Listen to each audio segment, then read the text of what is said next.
ಇದು ಚಿಕ್ಕಮಗಳೂರು ಜಿಲ್ಲೆಯ ಮೂಡಿಗೆರೆ ತಾಲೂಕಿನ ಕೆಲ್ಲೂರು ಗ್ರಾಮದ ಅಂಗನವಾಡಿ. ಹೊರಗಿನಿಂದ ನೋಡಿದರೆ ಸಾಮಾನ್ಯ ಕಟ್ಟಡದಂತೆ ಕಾಣಬಹುದು.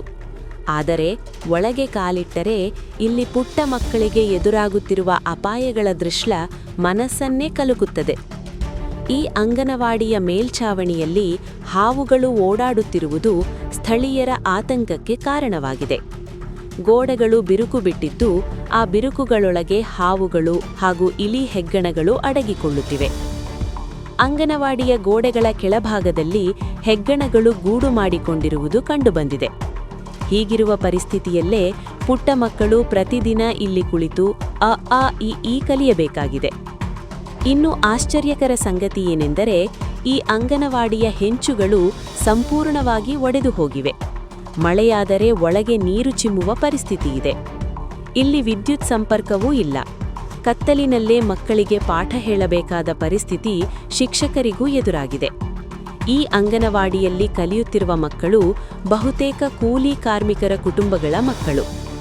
ಬಡ ಕುಟುಂಬಗಳ ಈ ಮಕ್ಕಳು ಸುರಕ್ಷಿತವಾದ ಪರಿಸರದಲ್ಲಿ ಕಲಿಯಬೇಕಾದರೆ ಕನಿಷ್ಠ ಸೌಲಭ್ಯಗಳಾದರೂ ಅಗತ್ಯವೆಂದು ಸ್ಥಳೀಯರು ಹೇಳುತ್ತಿದ್ದಾರೆ.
ಇದು ಏಷ್ಯಾನೆಟ್ ನ್ಯೂಸ್ ನೆಟ್ವರ್ಕ್ ಪ್ರಸ್ತುತಿ.